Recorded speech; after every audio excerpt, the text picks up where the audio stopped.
Thank you, Speaker Sir. It's nice to be speaking for the first time in the new House in your presence. I stand in support of the Women's Reservation Bill.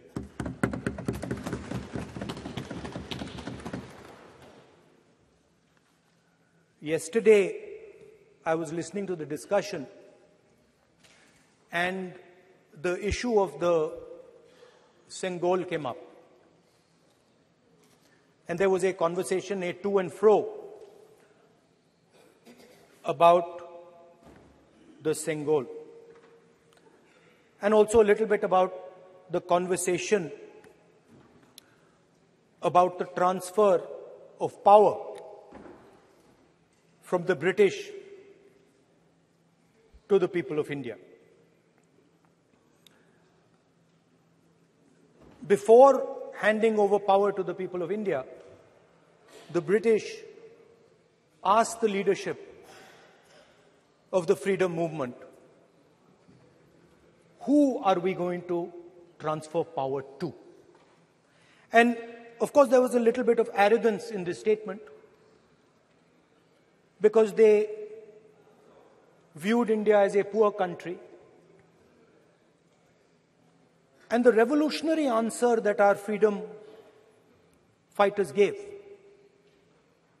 was, we are going to transfer power to the people of India. So we became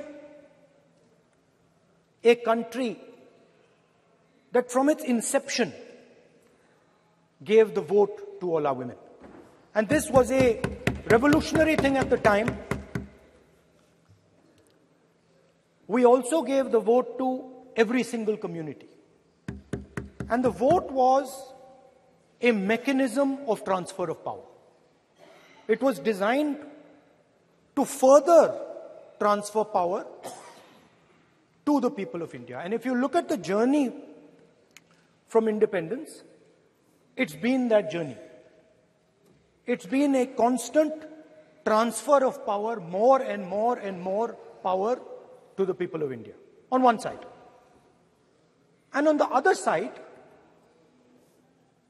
the counter idea, that take away power from the people of India. This is the fight that is going on. And in fact, in many ways, it is the fight that is taking place today. Huge step forward in the transfer of power to the women of India was Panchayati Raj, where they were given reservation and they were allowed to enter the political system at scale. And this is another step. It's a big step. It is not a small step. And I'm sure everybody in this room, the treasury benches, the opposition, everybody agrees that this is a very important step for the women of our country. They fought for independence. They are as capable as any man, in many ways more capable, and should be given as much space as they possibly can be given. There is one thing, in my view, that makes this bill incomplete. I would like to have seen OBC reservation included in this bill. I think it is very important that a large chunk of India's population, large chunk of India's women should have access to this reservation. And that is missing in this bill. There are also two things that seem strange to me. One is the idea that you require a new census to implement this bill. And the second is that you require a new delimitation to implement this bill. In my view, it is quite simple. This bill can be implemented today by giving 33% of the seats in the Lok Sabha and the Vidhan Sabha to India's women. And so I wonder if this is not designed to push the ball forward. To push the ball forward 7, 8, 9 years, and then let this thing play out the way it does. I know my friends tend to like to take the attention of people away from other issues. You know, there is of course the Adani issue, which is they always want to take the attention away. But there is another, I would like to say that. One of the things that, this is quite a nice building. Nice peacocks. Nice peacock feathers on the ground. Nice peacock feathers in the chair. It's a nice, tasteful building. But frankly, I would have liked to see the President of India in this process. The President of India is a woman. She represents the tribal community, and it would have been befitting to have her visible in this transfer from one house to the other. So, one of the things that the government likes to distract from, of course, is Mr. Adani. And there is another thing that the government likes to distract everybody from.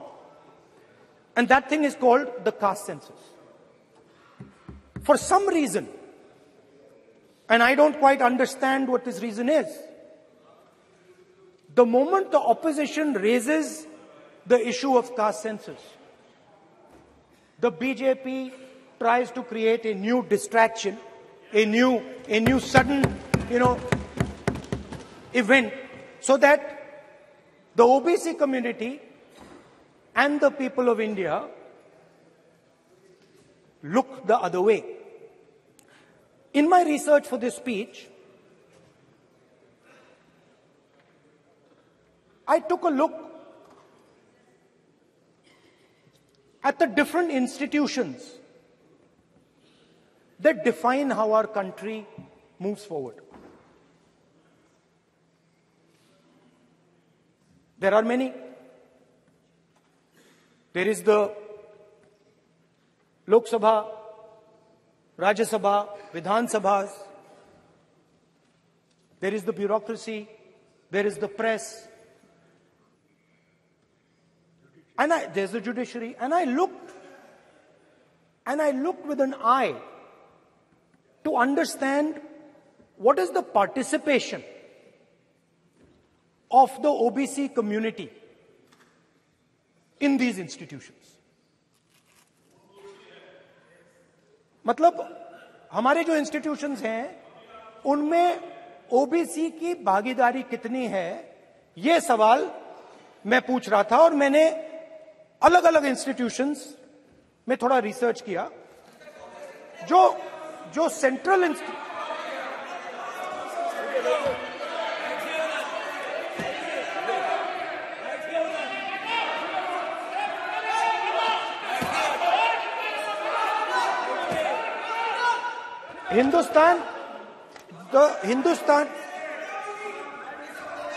the central, don't worry, don't be scared, we are discussing, डरो मत, हम caste census की बात कर रहे हैं, डरो मत.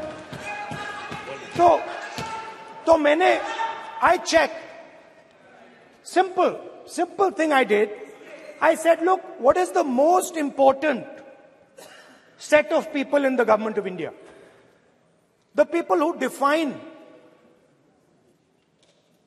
how this country is governed. Of course, Lok Sabha and Vidhan Sabha, but beyond that, they are the 90 secretaries of the government of India.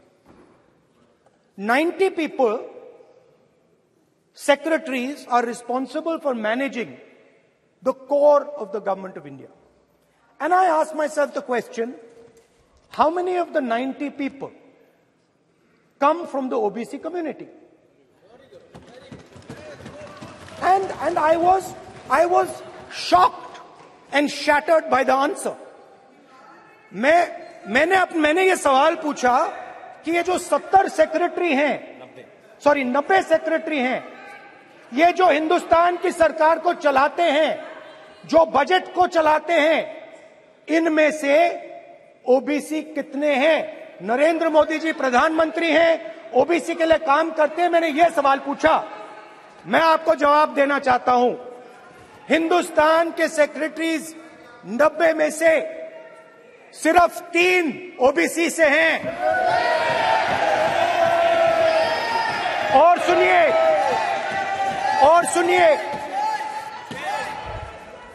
सुनिए, नहीं घबराइए मत, डरो मत। और सुनिए, ये जो सेक्रेटरीज हैं जो ओबीसी कम्युनिटी से हैं, ये हिंदुस्तान के सिर्फ 5% बजट को कंट्रोल करते हैं। मतलब अगर हिंदुस्तान का बजट 44 लाख करोड़ का है, तो ये 2.47 लाख करोड़ मतलब 5% कंट्रोल करते हैं। और सुनिए, मैं कर रहा हूं, मैं वहीं आ रहा हूं।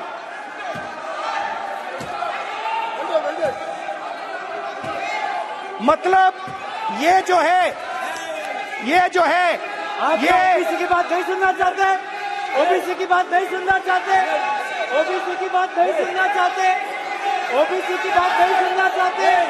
आप ओबीसी के खिलाफ हैं, आप ओबीसी के खिलाफ हैं, ओबीसी के खिलाफ हैं। आप ओबीसी के अधिकार के बारे में नहीं सुनना चाहते, ओबीसी के बारे में नहीं सुनना चाहते, ओबीसी के प्रति न्याय नहीं चाहते, ओबीसी के प्रति न्याय नहीं होना चाहिए। ये सी दे नॉट शोइंग ये जो है, हाँ, मैं माननीय सदस्यों से आग्रह करूंगा, एक मिनट रुकिए। माननीय सदस्य से मैं आग्रह करूंगा, एक तो ये महिला आरक्षण बिल है और दूसरा सभी माननीय सदस्य समान है। डरो मतो ये शब्द इस पार्लियामेंट में नहीं बोलना चाहिए।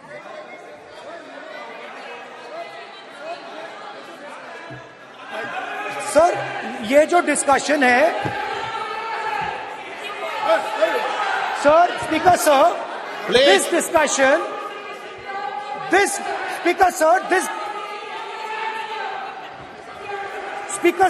discussion is about the transfer of power to the people of India. The women being one group of the people of India and the OBC community being another group of the people of India. And I am elaborating that the OBCs, who number a huge percentage, have 3% of the 90 secretaries of this country and control and define 5% of India's budget. This is an insult and a shame to the OBC community. ये OBC community का अपमान है। तो सवाल उठता है कि इस देश में कितने ओबीसी हैं, कितने दलित हैं, कितने आदिवासी हैं, और उस सवाल का जवाब सिर्फ कास्ट सेंसस से मिल सकता है। तो मेरा सरकार को एक सुझाव है, सबसे पहले ये जो महिला का बिल है, इसको आप पास कीजिए, आज पास कीजिए, ये जो आपके लागू कीजिए, और ये जो डिलिमिटेशन है जो आपने बोला है, और ये जो सेंसस है, इसकी कोई जरूरत नहीं है। 33% आप महिलाओं को सीधा दे दीजिए। और दूसरी बात, इसको बदलिए, इसको आप बदलिए। कैमरा नहीं है सर, कैमरा नहीं है, आपको ही दिखाएंगे सर, पूरा भाषण में आपको ही दिखाएंगे। ये आप बदलिए। ये जो लिस्ट है, ये ओबीसी समाज का अपमान है। 90 लोग हिंदुस्तान के सेक्रेटरी हैं, उनमें से 3 लोग ओबीसी समाज के हैं, 5% बजट को कंट्रोल करते हैं। तो जल्दी से जल्दी आप कास्ट सेंसस कीजिए, जल्दी से जल्दी जो हमने कास्ट सेंसस किया था उसका डेटा आप रिलीज कीजिए, और अगर आप नहीं करेंगे तो हम कर डालेंगे। Thank you. माननीय गृह मंत्री जी।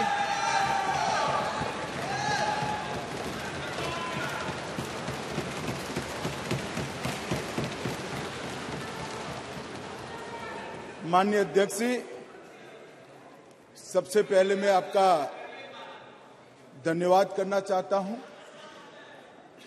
कि एक युग बदलने वाले विधेयक पर बोलने के लिए आपने मुझे अनुमति दी है। माननीय अध्यक्ष जी, संविधान को संशोधित करने वाले 128वें संविधान संशोधन के समर्थन में बात करने के लिए मैं यहां खड़ा हुआ हूं। माननीय अध्यक्ष जी,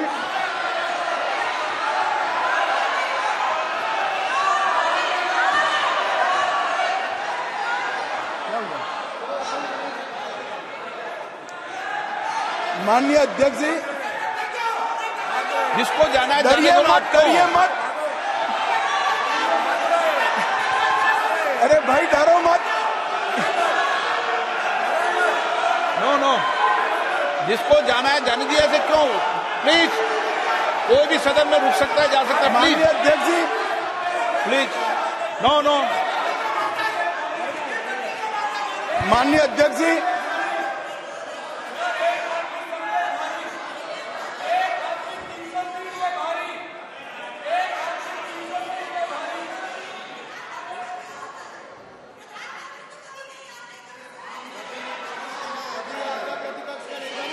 माननीय गृह मंत्री जी। माननीय अध्यक्ष जी,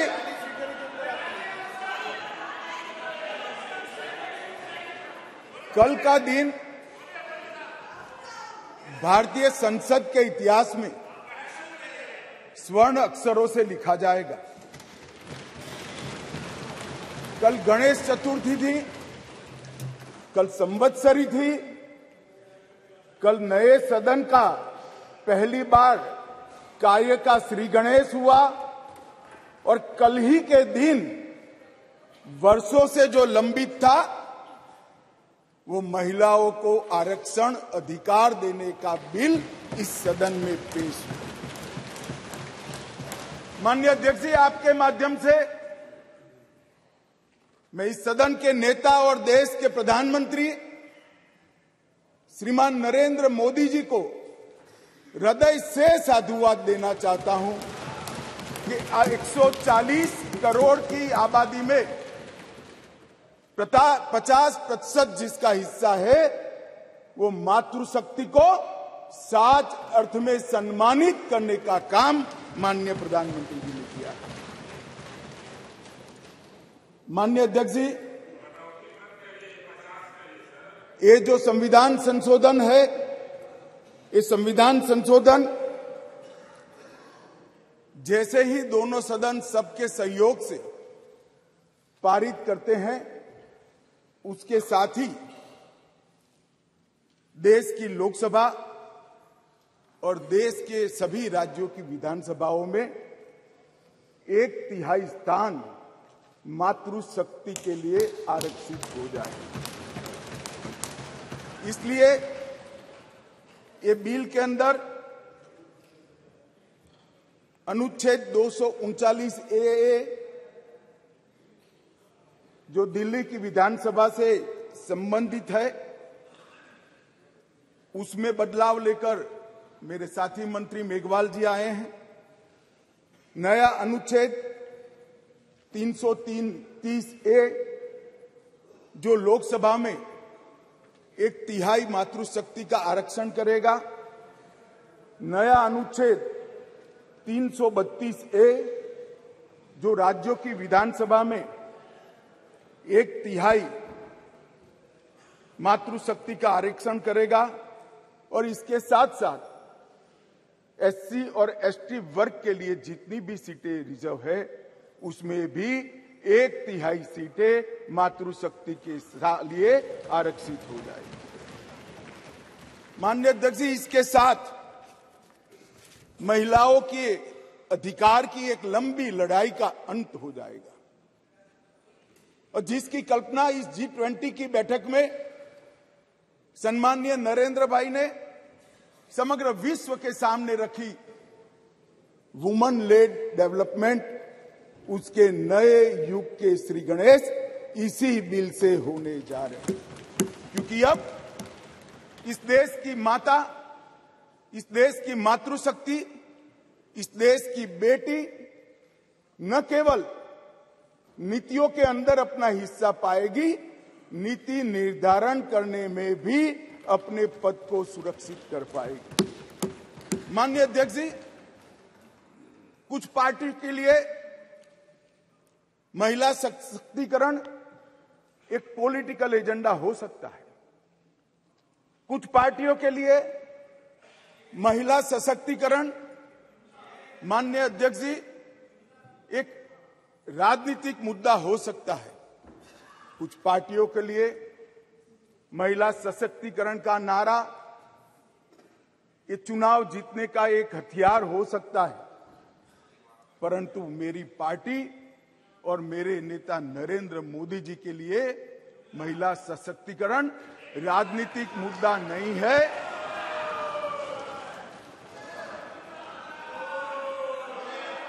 फिर से सुनिए, मेरी पार्टी और मेरे नेता नरेंद्र मोदी जी के लिए महिला सशक्तिकरण राजनीतिक मुद्दा नहीं, मान्यता का सवाल है, मान्यता का सवाल। माननीय अध्यक्ष जी, किसी भी सिद्धांत के लिए किसी व्यक्ति या संस्था इसका आकलन करना है कि सिद्धांत के प्रति मान्यता कितनी दृढ़ है, तो कोई एक घटना, कोई एक कदम से नहीं बनाया जा सकता। प्रधानमंत्री नरेंद्र मोदी जी जब संगठन का काम करते थे, भारतीय जनता पार्टी के संगठन महासचिव थे गुजरात प्रांत के, और गुजरात में भारतीय जनता पार्टी की वडोदरा कार्यकारिणी हुई थी। उस ऐतिहासिक कार्यकारिणी में मोदी जी के रोल के कारण ही भारतीय जनता पार्टी के संगठनात्मक पदों में 1/3 रिजर्वेशन माताओं के लिए किया गया। और ऐसा करने वाले मैं गर्व से कह सकता हूं कि मेरी पार्टी सबसे पहली पार्टी है और मेरी पार्टी सबसे अंतिम पार्टी। माननीय अध्यक्ष जी, मोदी जी जब मुख्यमंत्री थे, ढेर सारे लोगों को मुख्यमंत्री रहते हुए ढेर सारी भेंटें मिलती हैं। ज्यादा से ज्यादा सभी लोग इसको तोशाखाना में आरक्षित रखवा देते हैं। मोदी जी ने उस वक्त निर्णय किया था और सार्वजनिक घोषणा भी की थी कि जितनी भी भेंट आएगी उसका ऑक्शन होगा और वो बच्चियों की पढ़ाई लिखाई के लिए खर्च की जाएगी। माननीय अध्यक्ष जी, सीएम रहते हुए भी उनको प्रधानमंत्री देश की जनता ने चुना। 2014 में उनको प्रधानमंत्री पद के प्रत्याशी घोषित करने के बाद चुनाव हुआ और 30 साल के बाद इस देश की महान जनता ने पूर्ण बहुमत की एक सरकार मोदी जी के नेतृत्व में बनाने का मैंडेट दिया। और जब सरकार बनाने का समय आया तब मोदी जी का स्वाभाविक था कि मुख्यमंत्री पद से इस्तीफा देना, और इस्तीफा देने के बाद ही वो प्रधानमंत्री बन सकते थे। तो मुख्यमंत्री पद से जब मोदी जी ने इस्तीफा दिया तब इनके बैंक अकाउंट में माननीय अध्यक्ष जी, भाई उनको जवाब न दो। इनके बैंक अकाउंट में जितना भी मुख्यमंत्री की तनख्वाह से और जितना भी पैसा बचा था वो सारा का सारा गुजरात सचिवालय की वर्ग 3 और 4 के कर्मचारियों की बच्चियों की पढ़ाई लिखाई के लिए। माननीय अध्यक्ष, इसके लिए कोई सर्कुलर नहीं था, इसके लिए कोई कानून नहीं बनाया था। यही मोदी जी थे जब गुजरात के मुख्यमंत्री थे, तब बेटी बचाओ बेटी पढ़ाओ का नारा देश भर में दिया और गुजरात में उनके प्रयासों से जन जागृति के माध्यम से कोई कानून के बगैर लिंग अनुपात के अंदर बहुत बड़ा परिवर्तन कर लाखों बेटियों को पृथ्वी पर आने का अधिकार इस नरेंद्र मोदी जी ने दोम धक्की धूप में मई महीने में पटवारी से लेकर मुख्यमंत्री तक पूरी की पूरी सरकार 5 दिनों तक गर्ल चाइल्ड एनरोलमेंट के लिए गांव-गांव में जाती थी। कोई कस्बा ऐसा नहीं होता था जहां पर सरकार के पदाधिकारी नहीं जाते थे। पंच, सरपंच, जिला पंचायत के सदस्य, तहसील पंचायत के सदस्य, विधायक, सांसद, मुख्यमंत्री, मंत्री सभी लोग जाते थे और बच्चियों को पढ़ाने के लिए, उनके एनरोलमेंट के लिए और ड्रॉप आउट रेशियो के कम करने के लिए, उनको फिर से पुनः दाखला दिलाने के लिए गांवों में निवास करते थे। माननीय अध्यक्ष जी, बेटी बचाओ बेटी पढ़ाओ, इसका परिणाम क्या था?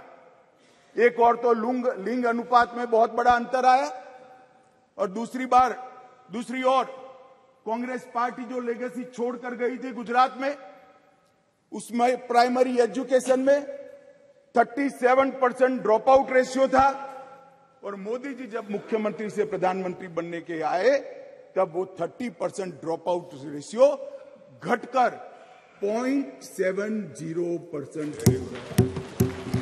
माननीय अध्यक्ष जी, इसलिए मैं कहता हूं कि हमारे लिए राजनीतिक मुद्दा नहीं है, हमारी मान्यता का मुद्दा है, हमारे स्वभाव का मुद्दा है, हमारी कार्य संस्कृति का मुद्दा है।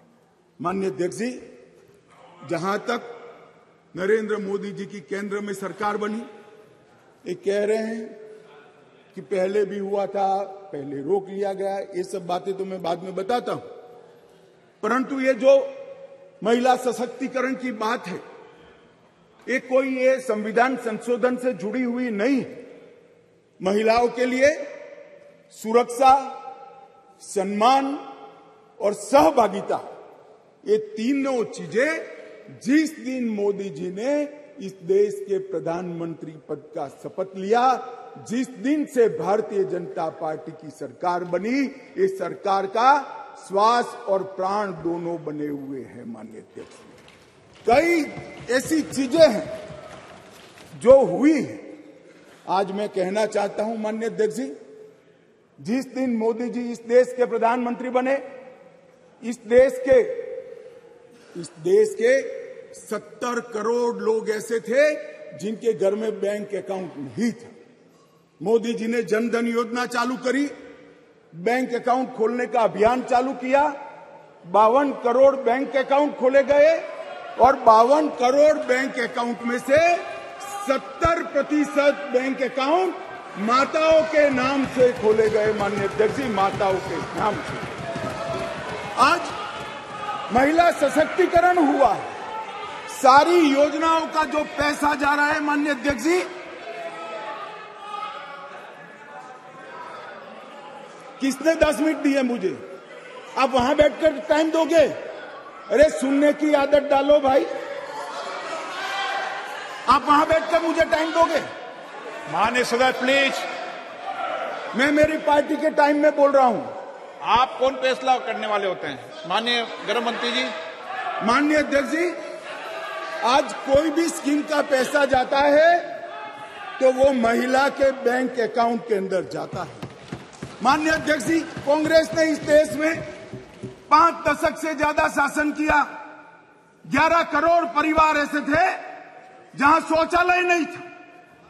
गरीबी हटाओ के नारे दिए, मगर गरीबों की कोई व्यवस्था नहीं कर पाई थी। और जब एक घर में एक शौचालय नहीं होता है तो मान्यवर सबसे ज्यादा तकलीफ युवा बेटी, बहन और मां को होती है। मान्यवर शौचालय न होने की पीड़ा तो वही जान सकते हैं जिनके घर में युवा बेटी हो और शौचालय न हो। 11 करोड़ घर ऐसे थे जिनके घर में शौचालय नहीं था। मोदी जी ने पहले 5 साल के अंदर ही 11 करोड़ 72 लाख सदन की सहमति हो तो इस विधेयक के प्रस्ताव को पारित होने तक और चर्चा होने तक सदन का समय बढ़ाया जाए। माननीय गृह मंत्री जी। मान्यवर, ये 11 करोड़ 72 लाख शौचालय बने, किसका एम्पावरमेंट हुआ? ये 11 करोड़ 72 लाख शौचालय बनने से माताओं का, बहनों का, बेटियों का सम्मान हुआ, उनका सशक्तिकरण हुआ। 10 करोड़ परिवार धुएं से युक्त थे। कंडे और टहनियां जलाकर आंख का नेत्रमणि खत्म हो जाता था, फेफड़े फाइब्रोसिस से भर जाते थे। 10 करोड़ घरों में एलपीजी का मुफ्त कनेक्शन देकर माताओं का सशक्तिकरण करने का काम किया। 3 करोड़ से ज्यादा माताओं को घर दिया और वो घर माता के नाम से करने का काम हमारे प्रधानमंत्री नरेंद्र मोदी जी। मान्यवर, 12 करोड़ घर ऐसे थे जहां पीने का पानी नहीं था। अब जो समाज के अंदर रहते हैं, जो जमीन को जानते हैं, उनको मालूम है कि घर में पीने का पानी नहीं है तो पीड़ा सबसे ज्यादा किसको होती है, किसको ज्यादा तकलीफ होती है। घर में पीने का पानी नहीं है तो घर की माता को ही तकलीफ होती है। 12 करोड़ परिवारों के घर में नल से जल पहुंचाने का काम नरेंद्र मोदी जी। हर घर के अंदर 80 करोड़ लोगों को हर घर में प्रति व्यक्ति प्रति माह 5 किलो अनाज फ्री ऑफ कॉस्ट देने की शुरुआत की। जब चूल्हा नहीं जलता है ना मान्यवर, बच्चे भूखे रहते हैं तो सबसे बड़ा चूल्हा तो नहीं जलता है मगर मां का दिल जलता है। मान्यवर, मां का दिल जलता है। ये भूखे परिवारों को 5 किलो अनाज प्रति व्यक्ति देने का काम हमारे नेता नरेंद्र मोदी जी ने किया। 3 करोड़ 18 लाख सुकन्या समृद्धि खाते खोले। मान्यवर, 3 करोड़ महिलाओं को मातृवंदना योजना के तहत फायदा पहुंचाया। मान्यवर, लगभग 26 सप्ताह का मातृत्व अवकाश, पेड मैटरनिटी लीव देने का काम हमारे नेता नरेंद्र मोदी जी ने। और एम्पावरमेंट क्या होता है माननीय अध्यक्ष जी? आज दुनिया भर में विमान उड़ाने वाले पायलट में महिलाओं की संख्या 5% है, भारत में 15% है और 10 साल में बढ़ेगी। इसको एम्पावरमेंट। मान्यवर, हम ये जो बिल लेकर आए हैं,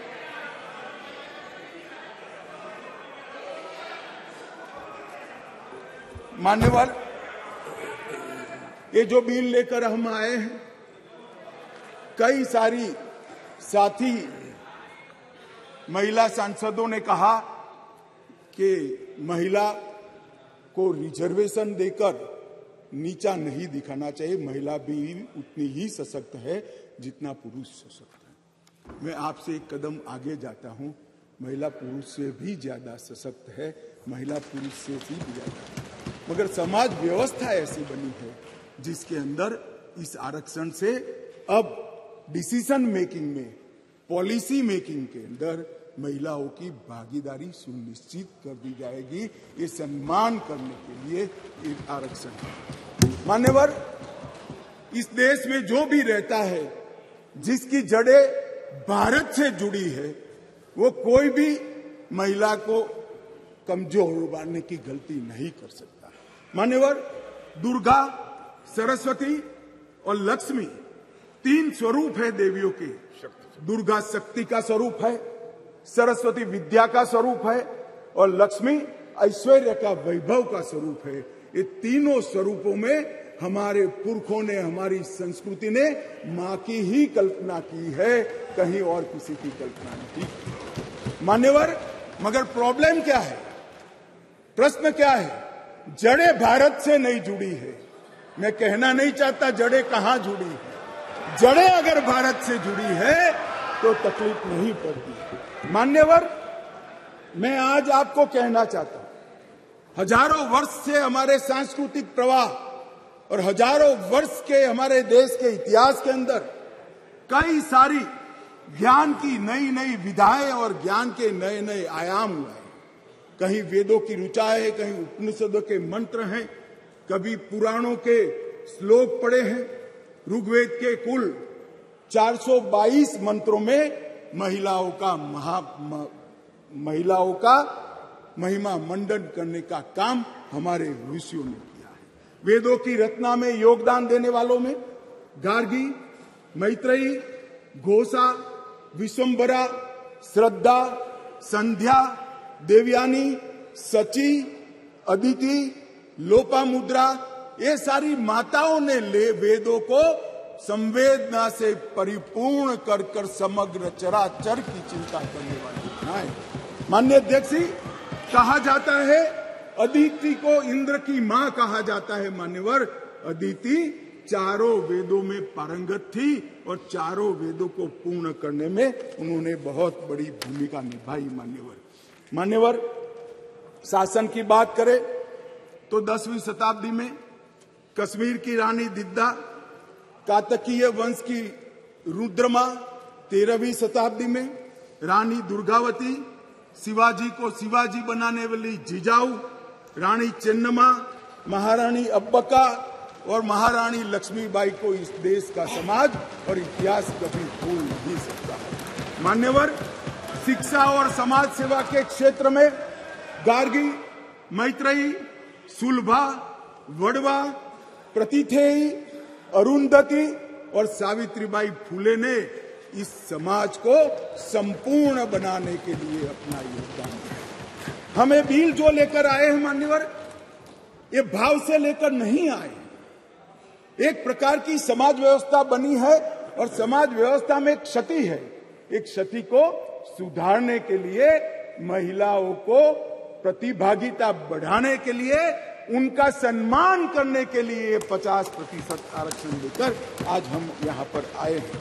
मान्यवर, जहां तक ढेर सारे लोगों ने अलग अलग प्रकार की बातें की है मान्यवर, मैं आज यहां कुछ चीजों का जवाब भी जरूर देना चाहूंगा।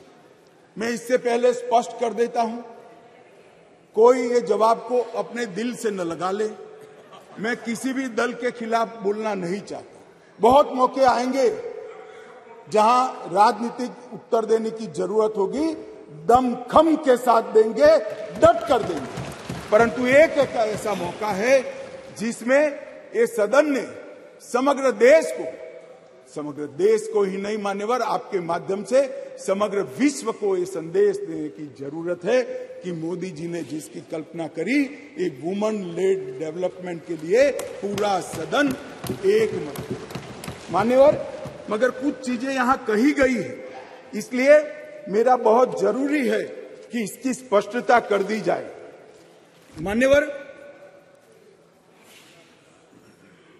मान्यवर, ये जो प्रयास है, ये वो 5वां प्रयास है। पहली बार ये महिला आरक्षण बिल नहीं आ रहा है, पहली बार ये संविधान संशोधन नहीं आया है। तो क्या हुआ वो 4 संविधान संशोधनों का? क्यों आज मोदी जी ने लेकर आना पड़ा? देवगौड़ा जी से लेकर मनमोहन सिंह जी तक, बीच में 2 बार अटल जी ने, 4 बार प्रयास हुए, क्यों नहीं हुआ? कौन कारण था? किसके कारण पास नहीं हुआ? क्या प्रयास अधूरे थे? क्या मंशा अधूरी थी या कुछ लोगों ने इस प्रकार का किया कि आगे हो ही न पाए? मान्यवर, ये मैं जरूर बताना चाहता हूं। मान्यवर, सबसे पहले इस संविधान संशोधन विधेयक 81वें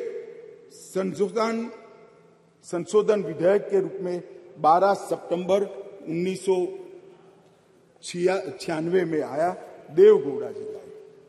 मुझे कोई आपत्ति नहीं है भाई, इसका पूरा यश कांग्रेस पार्टी में के अकाउंट में डालना है तो डाल दीजिए, आप भी वोट दे दीजिए, सहमति दे दीजिए, अपने आप आपको वोट मिल जाएगा।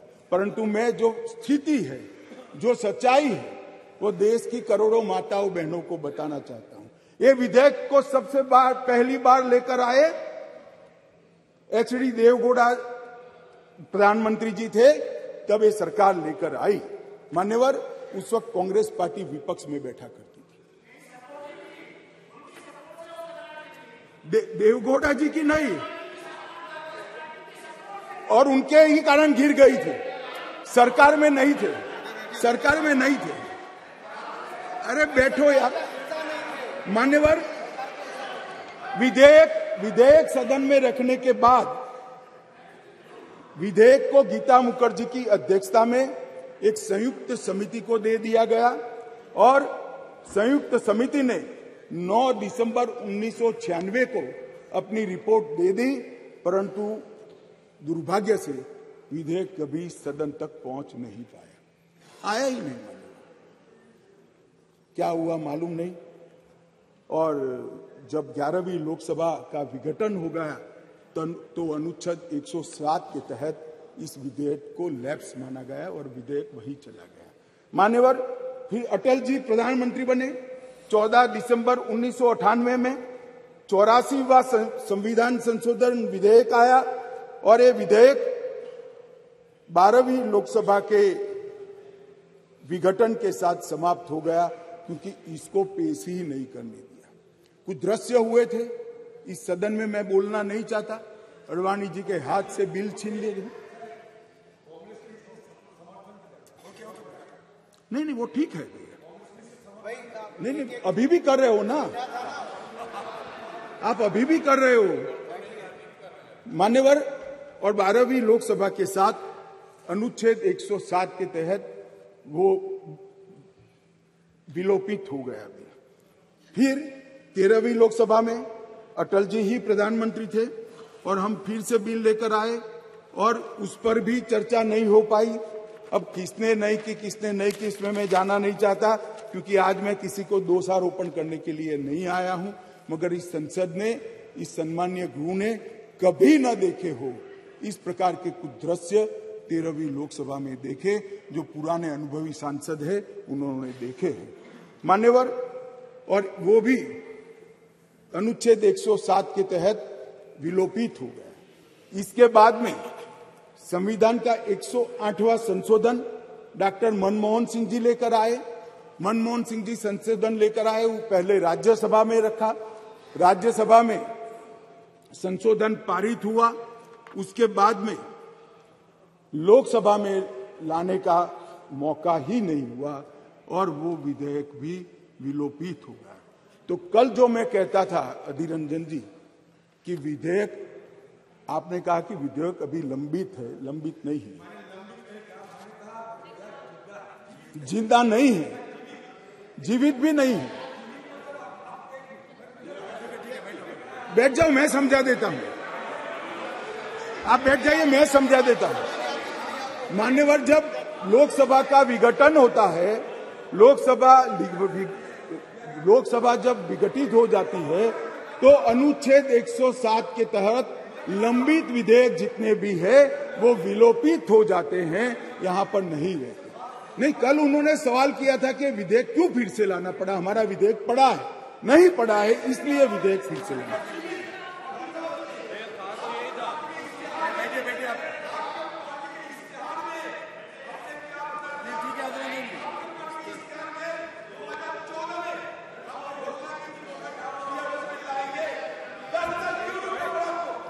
माननीय गृह मंत्री जी, माननीय गृह मंत्री जी, माननीय गृह मंत्री जी को अनुमति नहीं दी आप। मान्यवर मुझसे 10 साल का हिसाब मांग रहे हैं, अपने 60 साल का हिसाब नहीं देते हैं। अब कौन समझाए? देश की जनता देख रही है। मान्यवर ये विधेयक 5 बार आया, 4 बार आया, 4 बार पारित नहीं हो पाया।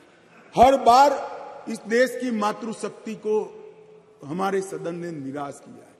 मैं आज पक्ष विपक्ष के सभी दलों से प्रार्थना करना चाहता हूं कि हम सब एकत्रित होकर ये नई शुरुआत को आज सर्वानुमत से संविधान को संशोधित कर मातृशक्ति को आरक्षण देने का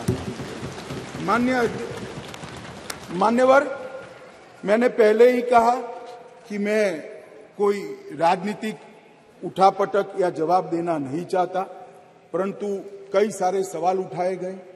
हमारी मंशा पर भी सवाल उठाए कि भाई तुरंत अमल में क्यों नहीं लाते हैं, डिलिमिटेशन कमीशन क्यों और 2026 क्यों। मैं सारी चीजों का एक एक कर जवाब देना चाहता हूं। माननीय अध्यक्ष जी, पार्लियामेंट में रिजर्वेशन की जो प्रोविजन है वो आर्टिकल 330 में है और ये इसी तरह से विधानसभाओं में आरक्षण का जो प्रावधान है ये आर्टिकल 332 में है। ये दोनों रिजर्वेशन अनुसूचित जाति और जनजाति को लागू होती है, दोनों को लागू होती है। मान्यवर, अभी बहुत सारे सवाल उठाए गए, ओबीसी क्यों नहीं, डिलिमिटेशन कमीशन क्यों और क्यों इतनी देरी कर रहे हैं। मैं सारों के जवाब देना चाहता हूं। सबसे पहला जवाब इस बात का है कि अभी जो विद्यमान संविधान है उसमें 3 कैटेगरी के सांसद यहां चुनकर आते हैं। एक सामान्य कैटेगरी से आते हैं जिसमें हमारे ओबीसी भाई भी होते हैं, बहनें भी होती हैं। दूसरा एससी कैटेगरी से आते हैं और तीसरा एसटी कैटेगरी। अभी ये 3 ही कैटेगरी उपलब्ध है मान्यवर। ये तीनों कैटेगरी में हमने 33% रिजर्वेशन माताओं का कर दिया है। और जहां तक सवाल है कि ऐसा क्यों किया, जो आगे मैंने कहा कि डिलिमिटेशन कमीशन क्यों बनाया, प्रोविजन क्यों रखा है और 2026 क्यों, मैं अब इस पर आता हूं मान्यवर। अभी जो संविधान संशोधन आया है इसमें आर्टिकल 330A और आर्टिकल 332A इसके माध्यम से वुमेन रिजर्वेशन का प्रोविजन हमने किया है। और इसी के साथ साथ तीनों कैटेगरी में, सामान्य कैटेगरी में, एससी कैटेगरी में और एसटी कैटेगरी में वर्टिकल रिजर्वेशन देकर 1/3 सीटों को महिलाओं के लिए, माताओं के लिए आरक्षित करने का काम ये संविधान संशोधन जो मेघवाल जी लाए हैं उसको लेकर आए हैं। मान्यवर, अब डिलिमिटेशन कमीशन को पहले हम समझ लें। डिलिमिटेशन कमीशन हमारे देश की चुनाव प्रक्रिया को निर्धारित करने वाली एक महत्वपूर्ण इकाई का कानूनी प्रावधान है और वो अपॉइंटमेंट से होती है, मगर वो क्वासा जुडिशियल प्रोसीडिंग्स होती है। इसकी अध्यक्षता सुप्रीम कोर्ट के रिटायर्ड जज करते हैं। इसके अंदर चुनाव आयुक्त के एक प्रतिनिधि भी होते हैं और भी 2-3 संस्थाओं के प्रतिनिधि होते हैं जो चुनाव की प्रक्रिया के साथ जुड़े हुए होते हैं। और इसके कानून के तहत सभी मान्य राजनीतिक दलों के एक सदस्य भी उस डिलिमिटेशन कमीशन के मेंबर होते हैं। अब 1/3 मान्यवर 1/3 सीटों का रिजर्वेशन करना है तो वो सीटों कौन तय करेगा? ये जो कह रहे हैं क्यों नहीं कर देते, कौन करे? हम करें। और फिर वायनाड रिजर्व हो गया है तो आप क्या करोगे? हमको कहोगे कि भाई पॉलिटिकल कर दिया। ओवैसी साहब नहीं, अगर हैदराबाद रिजर्वेशन होगा, रिजर्व हो गया तो कहोगे कि भाई पॉलिटिकल रिजर्वेशन कर दिया। इसलिए ये बहुत अच्छा है कि ये डिलिमिटेशन कमीशन जो क्वासा जुडिशियल प्रोसीडिंग से चलता है, हर राज्य में जाकर, हर क्षेत्र में जाकर ओपन हियरिंग देकर ट्रांसपेरेंट पद्धति से इसका नीति निर्धारण करता है, वो डिलिमिटेशन कमीशन से इसका निर्धारण हो। इसके पीछे केवल और केवल पारदर्शिता का ही सवाल है मान्यवर। कोई पक्षापक्षी नहीं होनी चाहिए। और मान्यवर, मैं इतना ही कहना चाहता हूं कि कुछ लोगों ने आज सोशल मीडिया में भूमिका बनाना शुरू की है। हालांकि बहुत मुझे अच्छा लगा, सबको मैंने सुना है, सबने समर्थन करने का अपने भाषणों के अंदर वादा किया है, परंतु सोशल मीडिया में कुछ लोग भूमिका बना रहे हैं कि भाई इस विधेयक को इसलिए समर्थन न करो कि इसमें डिलिमिटेशन कमीशन का है और अभी के चुनाव में नहीं होगा। कुछ लोग कह रहे हैं इसमें ओबीसी आरक्षण नहीं है, मुस्लिम आरक्षण नहीं, इसलिए समर्थन न करो। मैं अलग कहता हूं, अब समर्थन नहीं करोगे तो क्या जल्दी आरक्षण आ जाएगा? तो भी 29 के बाद आएगा।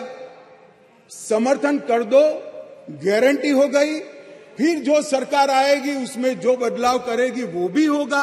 एक बार श्री गणेश तो करो, गणेश चतुर्थी के दिन ये संविधान संशोधन विधेयक आया। एक बार शुरुआत करनी चाहिए और एक बार शुरुआत करें, उसके बाद पहला डिलिमिटेशन कमीशन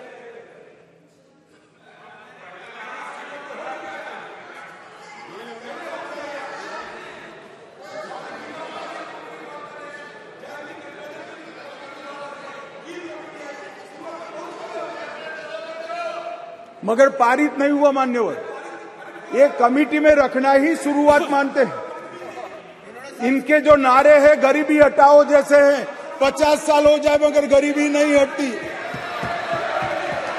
हम ऐसे नहीं है मान्यवर। हम तो जो कहते हैं मोदी जी के नेतृत्व में जो कहा जाता है वो किया जाता है मान्यवर। इससे कोई देरी नहीं होनी है। चुनाव के बाद तुरंत ही जनगणना और डिलिमिटेशन दोनों होंगे और बहुत जल्द ये दिन आएगा कि सदन में 1/3 माताएं यहां बैठकर देश के भाग्य को तय करती होगी। मान्यवर, अभी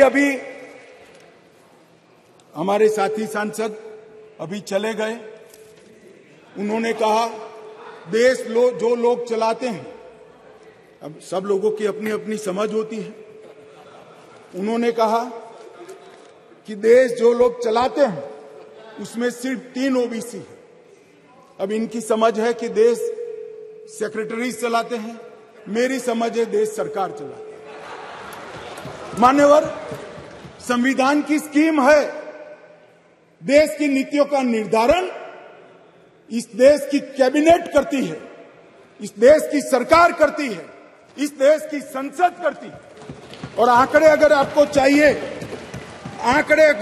चाहिए तो मैं बता देता हूं, सुनने के लिए आप बैठे नहीं हो। भारतीय जनता पार्टी के सांसद में 29%, 85 सांसद ओबीसी कैटेगरी के हैं। कंपैरिजन करना है तो आ जाइए। और मंत्री भी 29 ओबीसी कैटेगरी के हैं। मान्यवर, सस्ते चुनावी वादे करना और पॉलिटिकल भाषण करना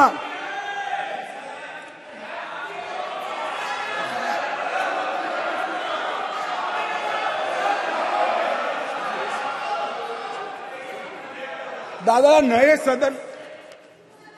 सदन में तो उम्र के हिसाब से कुछ करिए। मान्यवर,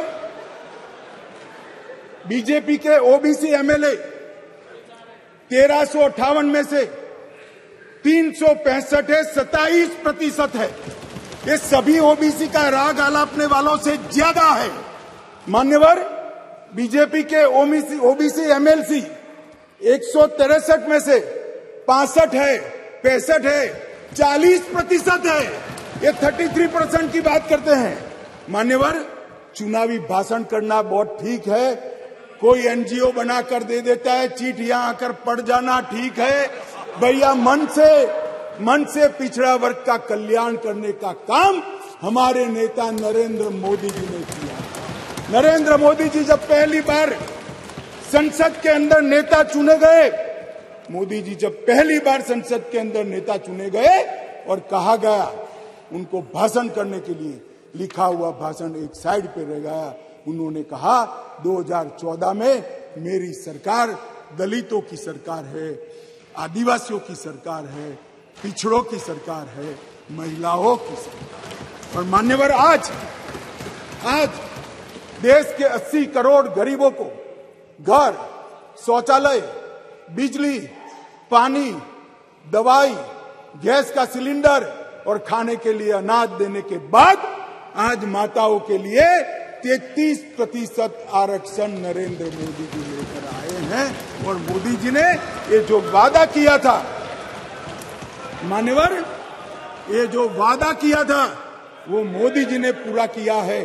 और ये सारे जो ओबीसी का राग आलपते हैं उनको मैं कहना चाहता हूं, आपकी पार्टियों ने कभी ओबीसी प्रधानमंत्री नहीं बनाया, भारतीय जनता पार्टी ने ओबीसी प्रधानमंत्री बनाया। मान्यवर, इसलिए मैं सभी दल के सांसदों को एक विनती करना चाहता हूं, आपको लगता है इसमें कुछ अधूरा है तो कल सुधार लेंगे, मगर हम जो लेकर आए हैं वो महिलाओं के सम्मान की बात है। कृपया उसका समर्थन कीजिए। 4 बार इस संसद को, देश की माताओं को हमने निराश किया है। इस बार राजनीतिक पक्षापक्षी से ऊपर उठकर दलगत राजनीति से ऊपर उठकर हम सब ये विधेयक का समर्थन करें। और यश आपका भी है, हमारा भी है, छोटे से छोटे निर्दलीय सांसद का भी है। ये यश संसद का है, सदन का है। हम सब मिलकर इसको पारित करें, यही मेरा सबसे अनुरोध है।